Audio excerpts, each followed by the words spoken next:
Okay. All right. Thank you. Sorry for that. And then now we've got Julie Testa.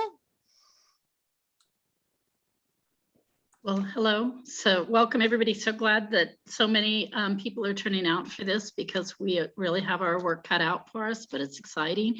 I'm Julie Testa, Vice Mayor of the City of Pleasanton, but I am here as the Executive Director of CALI, California Alliance of Local Electeds, and we are a group of electeds, local electeds, mayors and city council from across the state, bipartisan or tripartisan, we often say, and we're very concerned and about the legislation and feel that this initiative is something that we absolutely have no choice, that has to happen. So thank you everyone for joining the effort.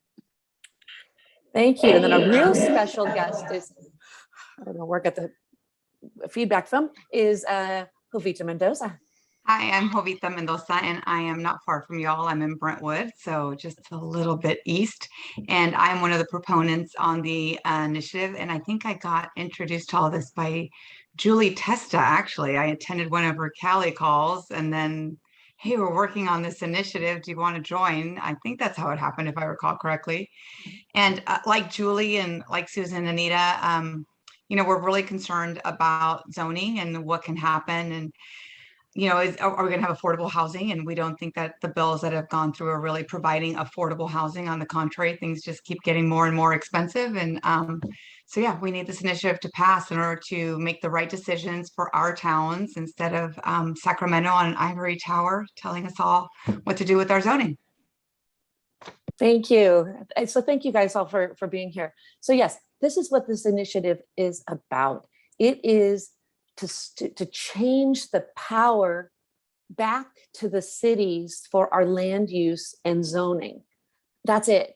It's land use and zoning is only what this initiative covers. And so people, so right now, Sacramento since 2017 has passed like over 70 bills that have eroded local control. They have eroded CEQA, which is our California Environmental Quality Act. And so they've been bypassing and ministerial passing, you know, all these projects. And we know in Lafayette what this has resulted is that our city council and our planning commissions are rubber stamps. There's nothing we can do if they come in under the state laws. There's absolutely nothing we can do to influence anything about that project. We can't change driveways. We can't, you know, tell it to be, oh, a little more articulated because you're blocking all of you. We can't do any of that anymore. And now with the passage of SB 9 and SB 10 last summer, they went to the neighborhoods. So they've already been taking out the cities, but basically they just eroded all of the neighborhoods, all of your housing. Also, your land use and zoning has been completely changed forever. I cannot address enough that people are saying, oh, this maybe goes too far. No, this only started in 2017 when they declared this housing emergency. And under this cover of emergency powers, the state has gone in and passed all these laws. And when they passed SB 9 and SB 10 and didn't add any affordability, and you know, in SB 10, you can override citizens' initiatives. That was the last straw for a bunch of us, saying, stop it, you've gone too far. And not only did you go too far, it's not gonna work. You know, we want to we have an affordable housing crisis. And all this does is basically hand over all the money to the developers and ask them to build all this affordable housing at little teeny rates on each one of these, you know, market rate housing. And the HCD has already said we have too much market rate housing in the state of California. So that's not our problem. We need affordable units. And I know we all feel that way. We all know it. We all know that it's really stacked up against people who aren't already in the house, having their own house already. It's really stacked against them. And we need to fix that. But what the state is doing is not working. And at this point, we need to get we need to get this initiative passed and have the cities and the state start working together again, you know, get some money. There's word there's going to be a huge housing bond on the same ballot next November. And if we can go yes on the initiative and yes on this housing bond, we might actually be able to create some affordable housing and do it in the right way in all of our cities, because we all want it. We all know it. We all do. I haven't met any council member so far in this whole statewide effort that has said, oh no, we don't want more affordable housing. No, they don't say that. So don't keep blaming the cities for not building affordable housing, because I don't think that that is true. And that's what this initiative is for. And that's kind of in my little nutshell. I gave a big thing about it on Monday, actually on Tuesday at council, because of the crazy Comcast outage on Monday. Did it on Tuesday, trying to get the city, our city council, to sign a resolution to back it. Our council wants more answers. And so I'll be bringing it back again and hopefully have more luck next time. And Jovita was on with me and did a great job trying to convince them. But you know, hopefully we'll get our city's support at some point as well. So with that, I'd like to give the floor to Dan Horwitz, who is also on this call. If you want to say some words about this initiative. Maybe where I can help is in selling it. You know, I posted on Nextdoor about the initiative, and somebody who was an activist. Why don't you tell everybody who you are, Dan, first? I'm an attorney. I'm in Lafayette, so I do a lot of trials and a lot of talking. And actually, my family organized politically from the day I was young. We were in the South in the 60s, marching with Reverend King. We called him Reverend. That was important to us. And my cousin was friends with Goodman, Schwerner, and Cheney before they died. So anyway, that's my background. So I'm in favor of human beings living together and working together. I grew up in an integrated neighborhood, and I really resent all these bills that have been passed under the guise of helping working people, when I realized that it's actually a plot by the developers, a trick to take all the good land and build housing for the upper 1%, leaving all the bad land, the places with chemicals, with traffic, for kids like me who grew up in the projects, giving us the short end of the stick and pretending that they're working for us. So when I posted about this on Nextdoor, and I got the snide remark, well, I see that your bill doesn't do anything for affordable housing. What a surprise. I very calmly responded, even though I was angry because I don't like people being snide. I said, you're right. And we need to stop the developers and then work together to do what we all share as our common goal. So it's very clear to me that all the people that I have met who are in favor of this bill are in favor of the people who work for us or work with us or work around us having great housing. I always analogize it to when the soldiers came home from World War II. The greatest thing is building housing for these people who fought, and that's what we want. But the bills are stealing our thunder and using the money for cynical reasons. I focus a lot on children and on taxes because those are the hot button political terms that I think are most effective. These bills hurt children. And again, I've hit on why. And I think we should hit on this over and over. They hurt children because kids like me who grew up in the projects where I grew up, it was a government funded finance project with greenery, grass, walking distance to the schools, playgrounds. It was wonderful. People could sit around and play. There's no requirement for that in these bills. Why would a developer put that in if they don't have to? They won't. The tax issue is this. These bills are a tax because when the developer builds the luxury housing for all these people who move in, we're going to have to renovate our schools, expand our streets, pay for water, all the things that developers normally have to pay for, we now have to pay for. So it is a tax. It takes all the good housing and gives it to rich children, and takes all the garbage areas and gives it to poor children. It means it hurts them. So that's how I discuss these issues. All right. Thank you so much. If anybody has questions, please raise your hand. Absolutely, please raise your hand. And I'm seeing some stuff in chat here. For those of us who want to support this, but don't have the time to listen to all this, what steps do we need to do? Is there a petition sign built to support? Yes, go to ourneighborhoodvoices.org, ourneighborhoodvoices.org. And Jovita just put it in the chat. Go link there. We need, first and foremost, money. We absolutely need money. And don't forget, this is a grassroots movement, to the 10th, to the 100th. And so anything you can donate, please go to Our Neighborhood Voices and donate. And next, we need, so I'm not seeing any hands raised. So next we'll go off and we'll start doing our actual initiative. And this is where I've brought on my really good friend, Anita, who is organizing all of the South Bay area, but she's like the clinical master on how to, get signatures on petitions the right way. So before I do that, I'm going to put in the chat, I've got 3 of my fabulous girlfriends in Lafayette who have offered to have these petitions and some clipboards at their houses at places that are far easier to get to than my own house. My own house is way up a hill and it's hard to get to. So I've got 3. I've got Christine Rasmussen, who's going to be in Burton Valley. I've got Grace Dixon, who's right near downtown. And then Patty Battersby, who's in Happy Valley Glen. And so I will be getting these petitions there, and so I'll put all their address once I get all them.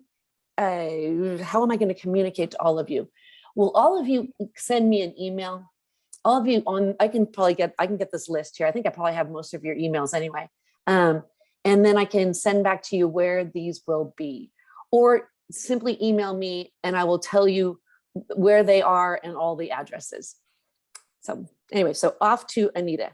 All right, so we're gonna go through all the do's and don'ts of getting signatures, but I want to start by telling you why it matters, the quality of what you're going to do here, and why the do's and don'ts are so important.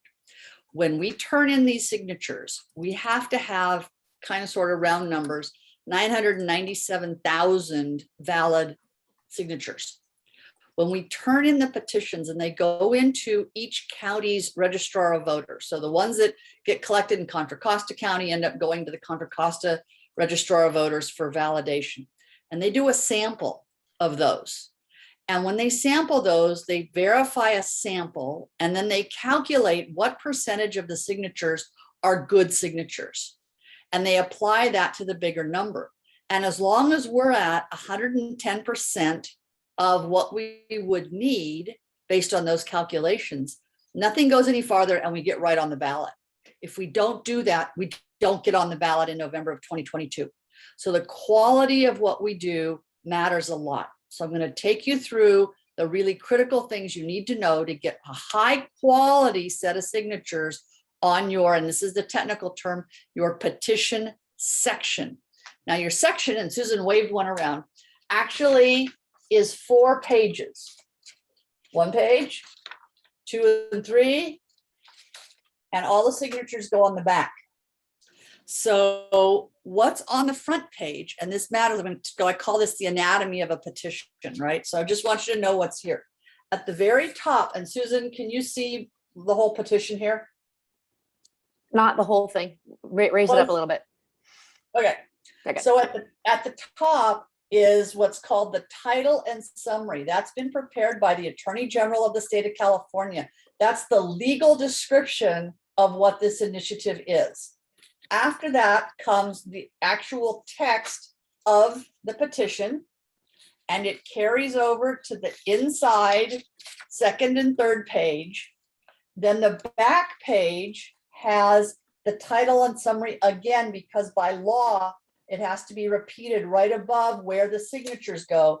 And then there's room for 8 signatures. So one section actually has room for only 8 signatures. So you're going to have a lot of these, okay? And I want you to know that there are you have one role. You are the petition gatherer. You are the most important person in this entire campaign right now. So what you're going to do to start with, and I have a cute little note on here, is you are going to fill in the county. You're going to fill in the county 2 places on this petition section. One's on the front page and the other is on the back page. They better match. If you fill in Contra Costa on the front page and Alameda on the back page, your whole petition gets trashed. So you can live in a different county and collect signatures in Contra Costa County. That's fine. But what you need to enter on the petition itself is wherever you're collecting these signatures, because everyone who signs the petition needs to be a resident of that same county. So if you're someplace near the county border and you want to have Contra Costa County and an adjoining county, you want to have 2 different petitions, that's fine. Just be sure you keep them separate, and that someone who's from, I'm going to pick on Julie, Alameda County. Let's say you've got somebody who shows up from Alameda County. You can do something for Alameda County, but you need to do it on a separate petition and write Alameda County in those 2 places on the front and the back pages that says Alameda County. And then what you need to ask the person who's going to sign is, where are you registered to vote? Are you sure you are registered to vote in Contra Costa County? Okay, so you're the signature collector. You're going to fill in those 2 things. Then you're going to get your signatures. And when the signatures are all done, way down at the bottom, we're going to talk about signatures in a minute. Way down at the bottom is a declaration. Can you all see that? That declaration is where you sign on the dotted line that you put your name, and you're certifying that you're at least 18 years of age, because you do have to be 18 years of age. You have to put in your residence address, including the city, state, and zip code. And it says, I circulated this section of the petition and witnessed each of the appended signatures being written. Each signature on this petition is, to the best of my information and belief, the genuine signature of the person whose name it purports to be. All signatures on this document were obtained between the dates of, and then there's 2 blanks, such and such a date and such a date. That means if you fill this page up on the same day, that both of those dates are going to be the same. It might be November 18 and November 18, 2022, 2021, pardon me, and November 18, 2021. So both dates could be identical, but you do not fill this out until you've collected all your signatures. And then you put the dates that cover when you did your collection. Then it says, I showed each signer a valid and unfalsified, you like that word? Official top funders sheet. And that's the other thing you're going to have. You're going to have one of these. This is the official document that shows, by law, we have to have the top 3 people or organizations that have contributed at least $50,000 to the campaign. And so if there's 3 people who have contributed 100,000, you do those 3. So it's whoever is given the most money at or above $50,000. Those are considered top funders. And you have the choice when you're doing this of either incorporating it in the actual petition section or having it on a separate piece of paper. We chose to have it on a separate piece of paper because we know it's going to change during the course of the campaign for signature collection. So for right now, there is only one major funder, and that's the AIDS Healthcare Foundation. By law, you have to have this available, and you have to say to someone, this is the major funder right now of the campaign. So that's what you're certifying when you sign on the bottom of the petition section. And then you say, I certify under penalty of perjury that the foregoing is true and correct. And then there's the date that you are doing this execution of this declaration, and then your signature. It's very important. You're going to think this is crazy, okay? All the little cross rules in these things matter. So at the bottom, there's a place for you to sign, and then there's a cross rule at the bottom. Do not go below the cross rule. You have to squish your signature into the available space. And then that's what's got to happen when you help someone sign the petition. So really important. Now we're going to talk about do's and don'ts for things when you're collecting signatures. Number one, most important, do not write anywhere on this other than the things that we've said where you have to fill in blanks. Don't make any marks. Don't make yourself a note in the corner that you collected it at Costco or, whatever. Do not write, even in pencil, do not write anywhere on the signature section. If you do, it will disqualify the entire document. So when it comes to the signature, what you want, and you'll see I've taken Post-its to block off the top signature. And I don't know, Susan, can they see that? Maybe they can see it. If you switch to active speaker, it'll be bigger on your screen instead of gallery view. You'll be able to see it a little better. Sorry. I meant to do that. Sorry. My apologies.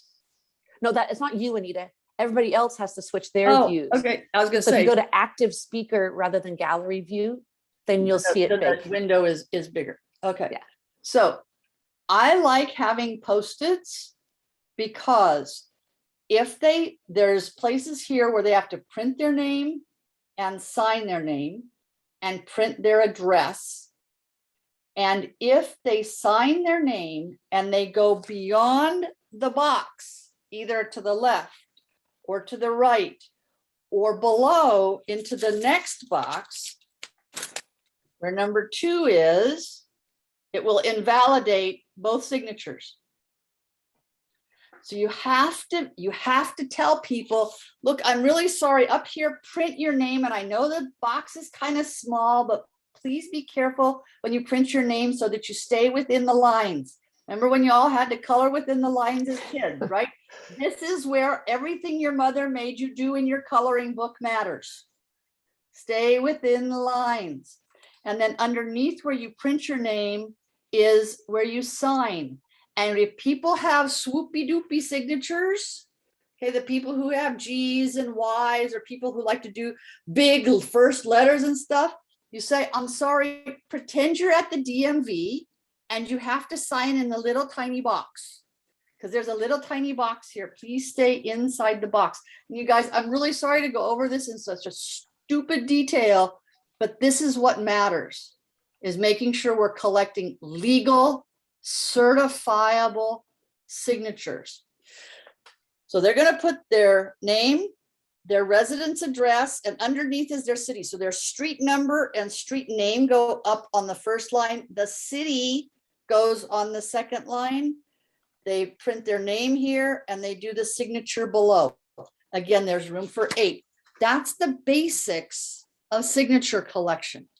A couple of things for you to be aware of. One is that you are certifying here on your declaration that you observed every signature. So please do not go in a room and pass it out and expect people to pass it down the row of chairs or pass it around the room, because then you are not observing every signature. And there's 2 problems with that. One is the swoopy doopies will get you. Somebody will do a swoopy doopy and you'll mess up a couple of blocks. And the other is you can expect the other side is going to be playing dirty tricks. They are looking for things that are going to get us in trouble. Expect at times to be videoed when you are collecting signatures. So if you don't have control of your clipboard that has your signature section on it and it's floating around, somebody's going to be videoing that it's floating around and that you were not actually observing that signature collection. So hang on to this. You hand it to the person. You point to them. Please be sure you print your name on this line. Sign it here. We know the box is small. Please compress your signature so it doesn't go below the line. Put your street number and name here and your city under here. Please do not go into, whoops, there I am. Sorry, wrong side. See these boxes on the outsides? These are for the registrar of voters to use. Do not color in the boxes. Very important. Okay. So you will have 2 other, I'm sorry. At the end, I'll show a big screen of what she just showed. Okay. So, Yeah. So you're going to have 2 other things. available to you. And this one says draft all over it because right now that's what it is. But it's a 2-page document that's going to remind you of the basics about collecting signatures and how to do it and all that kind of thing. And the other thing you're going to have is, yes, there's a handout. Now, what you can do is you can print a few of these. We don't suggest you try and give one to everyone because people will discard them and then you have trash around and then we look bad because there's our stuff trashed around. But if someone is desperate to have a document to tell them more, you want a few of these to be able to hand out. Okay. So again, you're going to end up with 4 documents. You're going to have your signature section. You're going to have your official top funders document. You're going to have in your hip pocket, not out. This is for you, your cheat sheet that you want to go over before you go out. So you remember all your arguing points and also all your do's and don'ts. And then a few of the handouts for people who really want to take something away. The other thing I'll say is you do not want to get into a debate with people about whether to sign. You make your pitch, you know, it's a 30-second pitch. Susan and Julie and Jovita can talk about that more, but you have your little pitch. They either sign or they don't. They might ask you one question, you answer one question. If they want to get into a debate, you say, you know, this is not really a good time for me to have this conversation. Thank you very much. And turn around and go to the next person because it won't get you anywhere. If you don't have somebody within a minute, you're not going to get them. And you will have people who try to bait you. You will have people who want to video you. I don't want to scare you about that. It's just the real world. And I last did an initiative 3 years ago in my city. And even then, we weren't getting a lot of videos compared to now with the cell phones. Everybody's videoing everything. So that's a caution for you about that. Let me just run through a couple of more things for you to be sure about. The full name. The full name. So they'll say, what name should I use? They should 99% of the time, it's the name they have it on their driver's license. Because most people registered to vote when they did their driver's license or they moved, so they had to go get a new driver's license. They re-registered for their new location. 99% of the time, and otherwise don't worry about it, but have them get their driver's license that has it on your driver's license. Okay, do it like it is on your driver's license. Okay. Another thing for you to remember is only blue and black pens for everything, blue or black pens and nothing else. Then please protect these when you're done. Okay, you want to keep them close to you. I'm not saying put them under your pillows, but hang on to them until you can get them back to Susan. And she'll have her own way of how she wants you to handle them in terms of getting new ones or getting blank ones and turning them in and all that. That's up to her. But if they end up at your house spilled with coffee, they don't do us any good. So please be careful with your completed sections and then follow whatever guidance Susan or Julie or whoever you're working with give you on what to do. Okay, so that's called keep it in a cool, dry place, right? Those are the basics, and I'm happy to answer questions. All right, before we do that, let me see if I can share my screen here. I've got a picture. All right, Yay. so yay. So this is my pretend, signature here.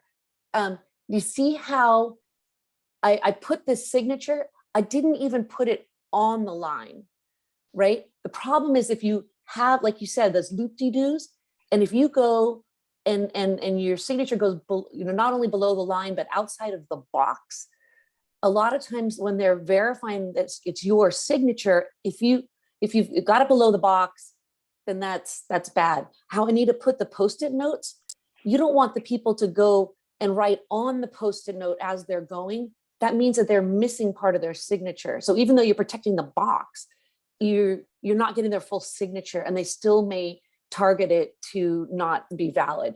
And so we just want to express, just tell them, make sure, just stay away from those lines and write inside that box. And then the bottom, here's all the information down there. It's not hard. This is the standard, cookie. And then on the first page is that first line where you put in Contra Costa right there on the first page. So that is it. All right. So anybody was asking, it's like they clarify the policy of stores. Let me stop my share. So in front of stores, it is legal to go in public spaces on private property. So basically in front of a store is a public gathering place. And so as long as you don't block the entrances and exits, we are legally allowed to be there. If the manager goes and really doesn't like it, let's not push it. If you feel like it, you can say, hey, go talk to your legal counsel, because actually we are allowed to be here. If you feel like they're wavering on whether they want to let you go, but if they're super adamant, we don't need to do that. Don't get in a boo-ha. I don't know, correct. That was a legal case out of the Prune Yard out of San Jose Right. that's behind that decision.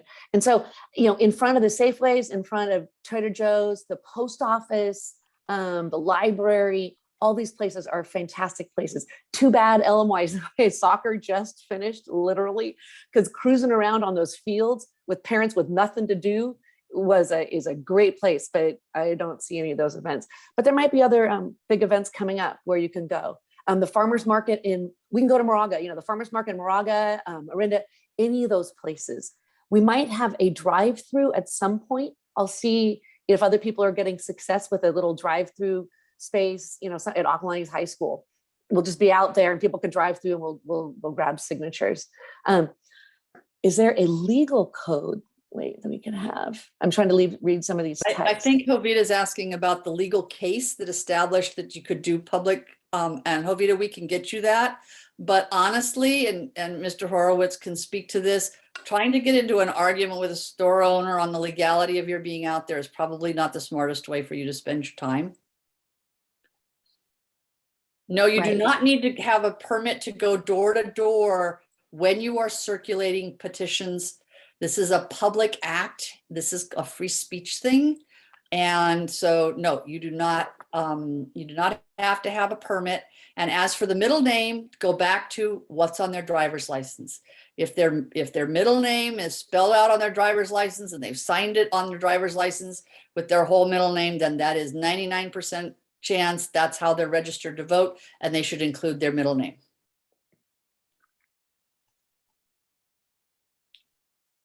All right. Any other questions?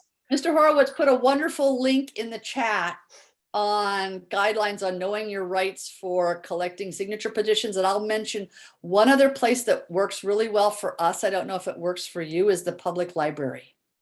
Yeah, the library. Our public libraries have tons of people all the time.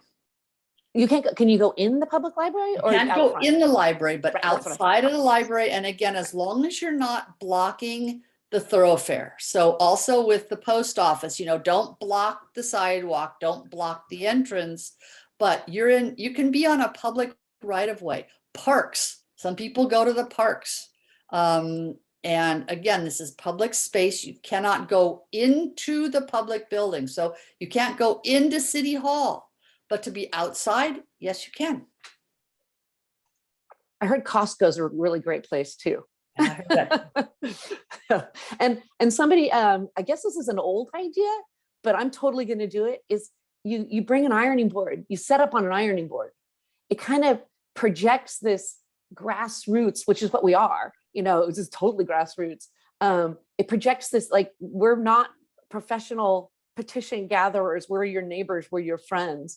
And so if you can stand and do that, if you can't, bring a chair, absolutely. If you want to be in these public places, bring a chair until you can sit down and rest. But otherwise, the ironing board is sounding pretty fun. And it's higher. It's much better than having a card table, because the ironing board is higher.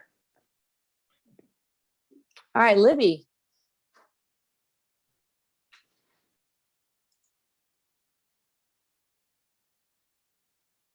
I'm gonna ask to unmute.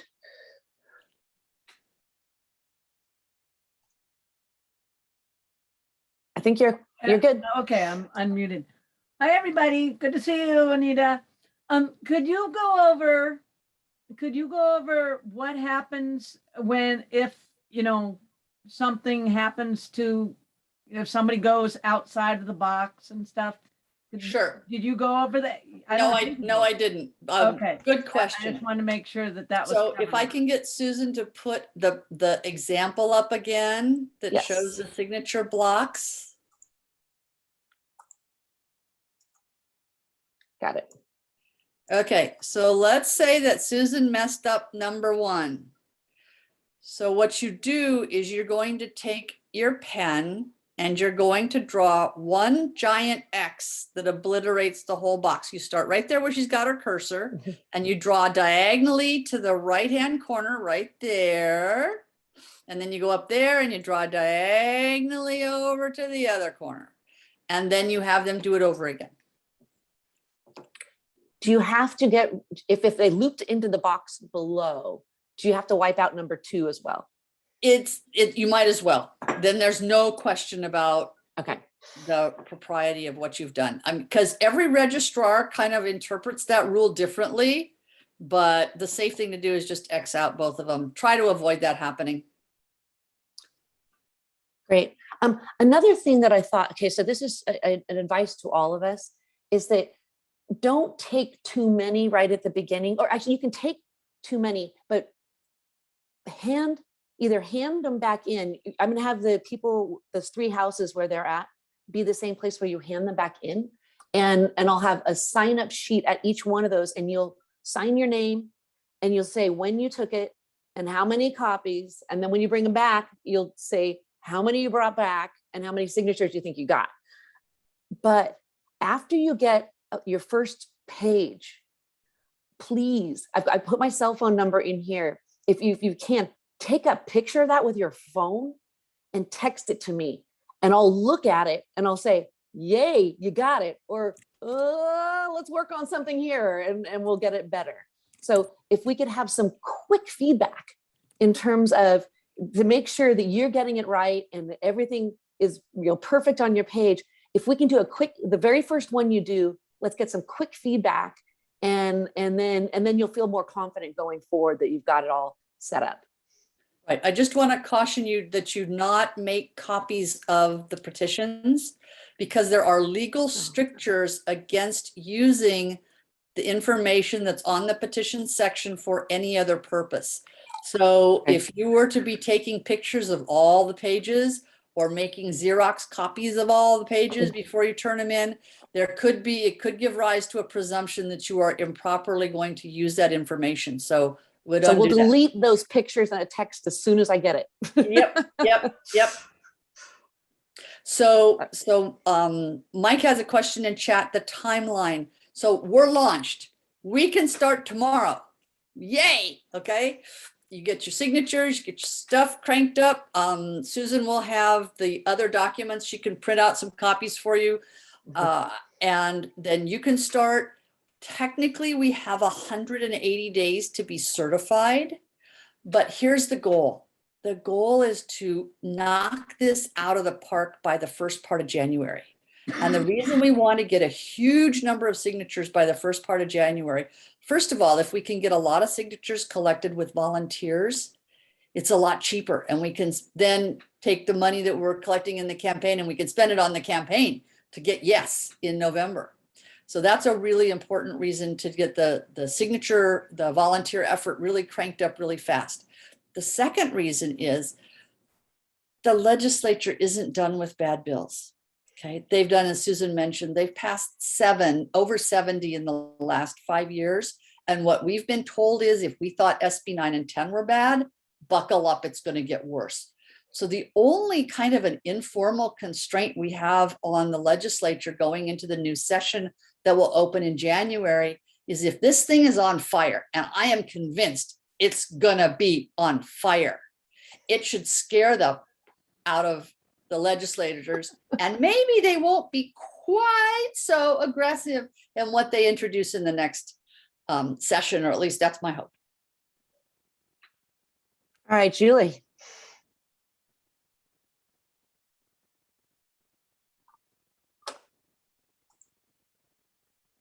Anita, I agree. I think that this whole process is a message to our legislators and hopefully a deterrent. And there's no question, it's a much needed message.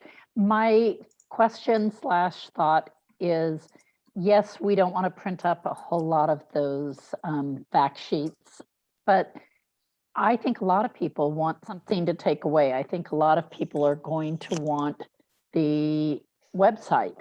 And I was, business cards are so incredibly cheap and easy to make up. I was thinking that the campaign might want to do just some business card size with the website on it and just a few basic words so that people have that to take home and then be able to look up the website.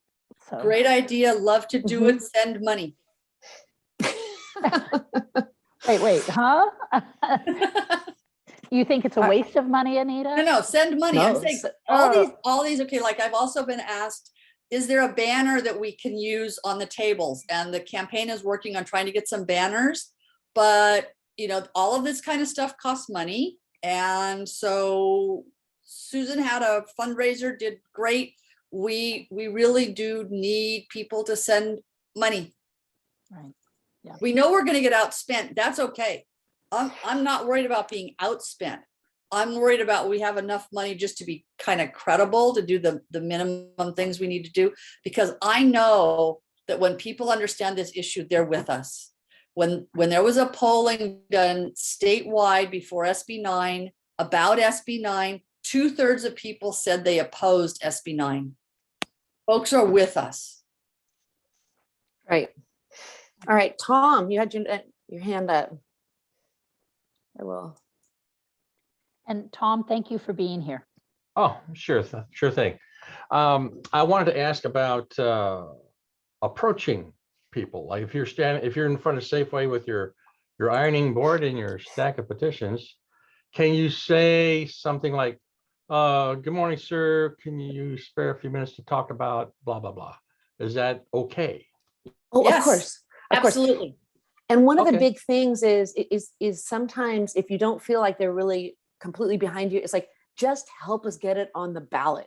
That's all this is yet. We're really going to go deep dive on it once it gets on the ballot, but just help us get us on the ballot. And most people are pretty good about going, I get that. I understand that even if I don't know enough quite today, getting on the ballot is important, because then we have a chance to vote on something. And that's Okay. a real important thing to say, Susan. You want people to understand this is only to give the voters an opportunity to decide. This is not, these signatures do not decide this. It is getting it on the ballot so the voters can decide. Right now, these laws, these pieces of legislation are happening without a vote of the people.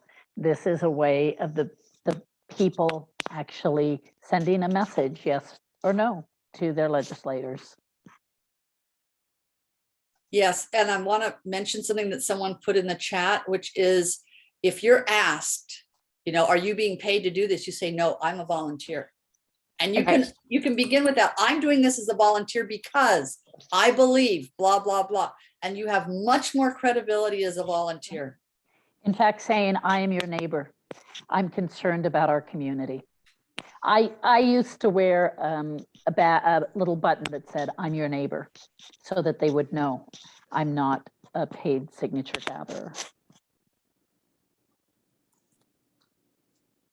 Hey, Dawn, you had your hand up.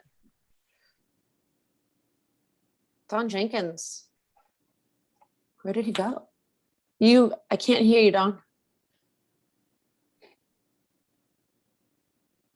Okay, let me find you. I need to unmute you. Hang on. So in the meantime, Mary Jo asked a question about where to send any checks for donation. And There we Susan go. did put the address in the chat. Now, I think I'm unmuted now. Can you hear me? Yes. I can, thanks. My question is, this is the first time I've come to this. I'm very much aware of the SB 9 and 10, but I need to have a little more basic information that I'm against SB 9 and 10. What are the details there? Because I know what I want here, but I don't know, other than the developers have done some of this, et cetera, et cetera. Fill me in so we have a little pre-story. That is on our, this little, here, I'll share my screen. I've got it over here now. And of course, it's important to understand that this isn't about 9 and 10. It's about 70 bills so far and the ones to come in the future that are just removing it. And it's also important to understand that this initiative does not void those laws. It neutralizes them in that those laws will stay in place. There are much worse bills really than 9 and 10, SB 35, all of these other bills that are really coming into play in our communities right now, taking away our ability to decide how projects should be done in the best interest of our community. But what we are doing is simply neutralizing, and what the initiative will say is that if there is a state law that goes against a community's best interest, the community can pass an ordinance to neutralize that law. But that law will still be in effect. It's just the city will now have priority to decide what happens. Okay. And we can choose to adopt any of the good state laws that have been passed. If there's ones in there that we like, they just stay. Right. And there are some good things out there. Are there pieces maybe of these bills that make a lot of sense for our community? And so we'll be able to pick out those pieces that work best for us. We'll just have a little more say. We have no say now. And so which is intolerable. All right, Jovita.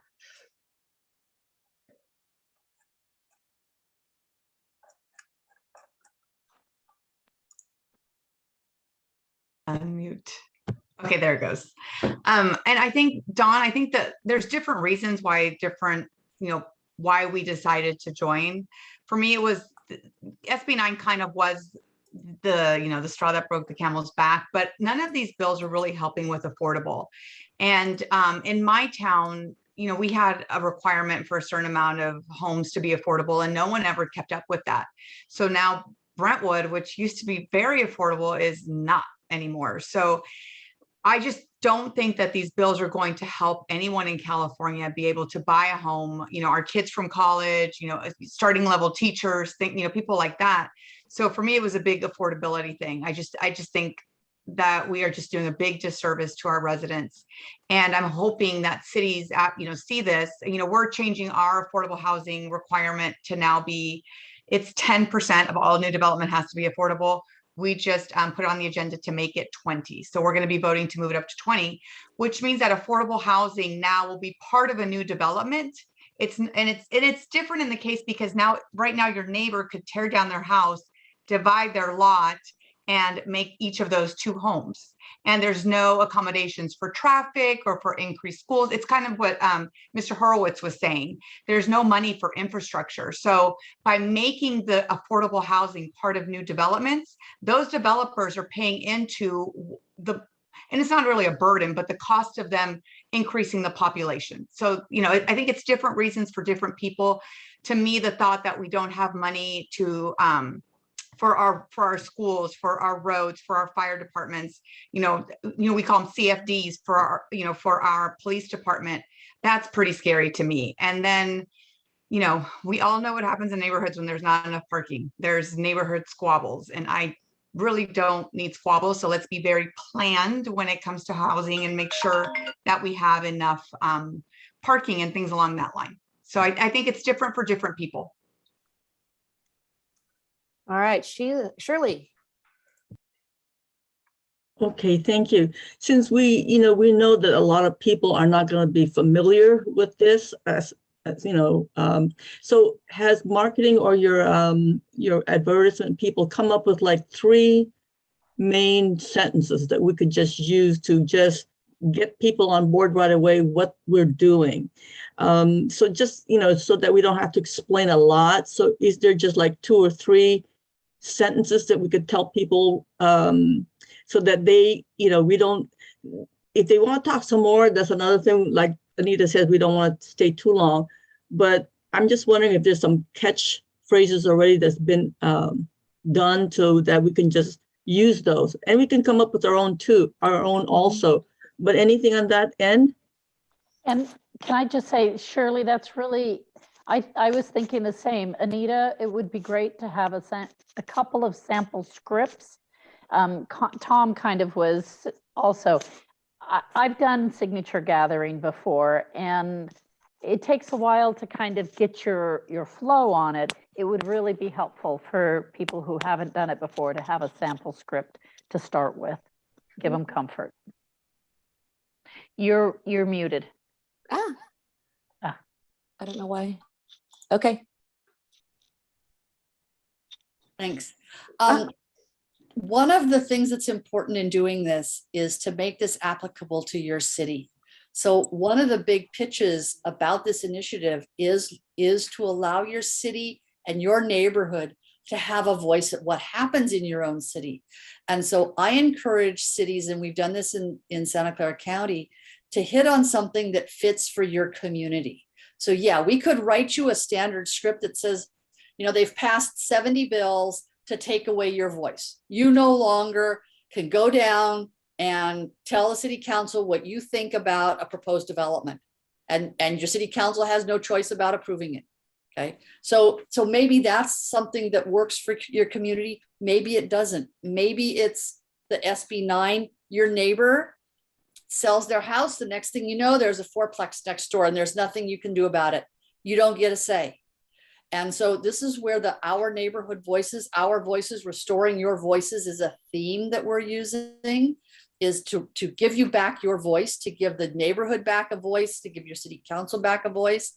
But if you have a project that's gone horribly wrong in your community, maybe that's what you hit on. So you kind of need, and that's what the Julies and the Susans and the Jovitas and I do with our teams, is we're trying to craft that message that applies best in your community, because it's not one size fits all. There isn't one message for the whole state.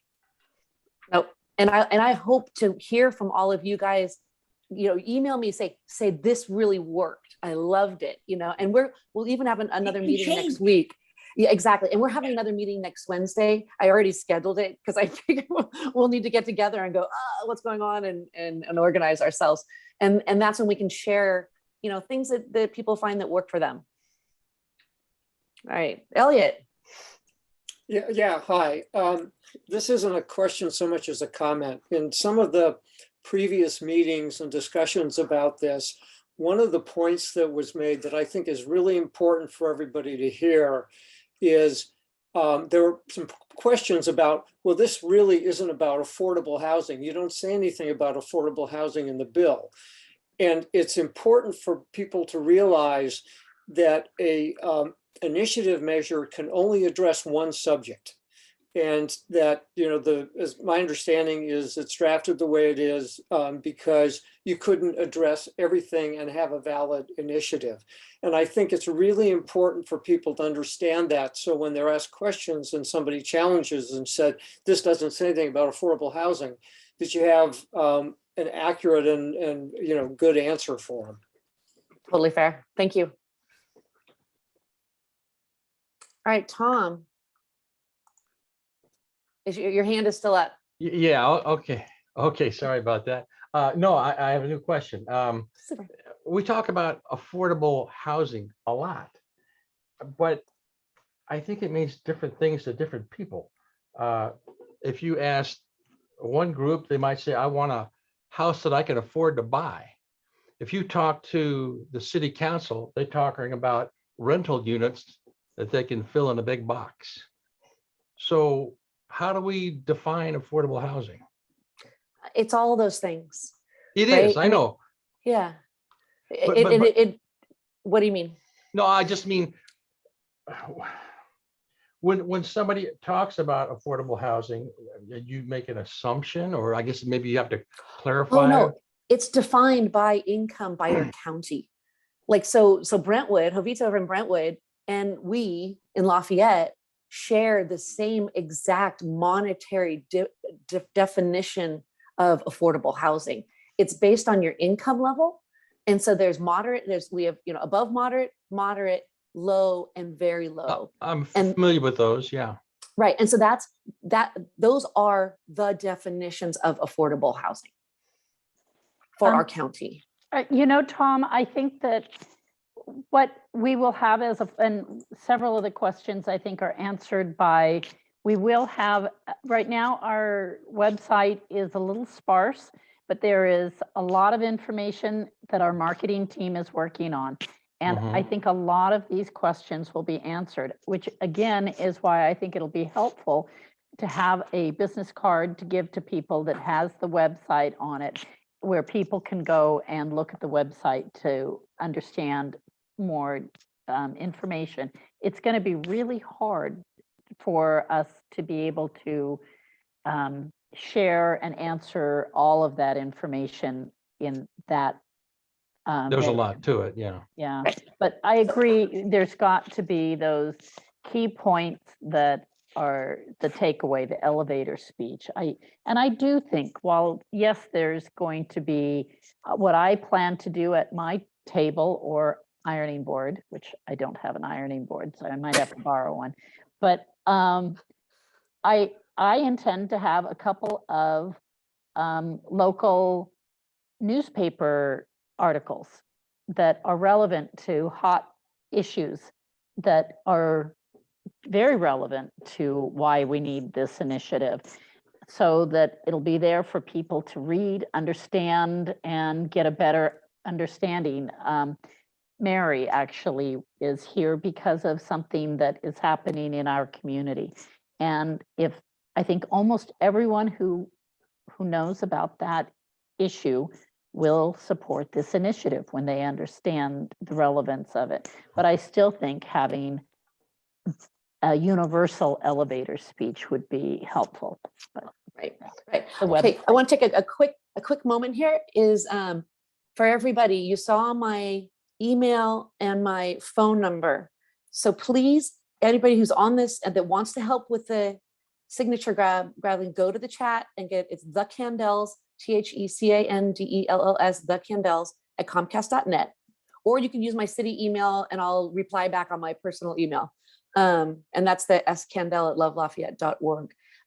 Please email me if you want to help with the signatures, and I'll send you all the information, or call me at 925-639-4321. So there was a miscommunication, and so some people just joined. This meeting has had two start times. It had a 6 o'clock and now it has a 7 o'clock. And so for all those people who came on at 6, I'm thinking that, if you want to stay on, you can. But for all those people that are now just joined, I do want to kind of restart the meeting and kind of go over things with the people that are on there. But if you were on for this full hour, please take my number, email me, and we will get this thing rolling.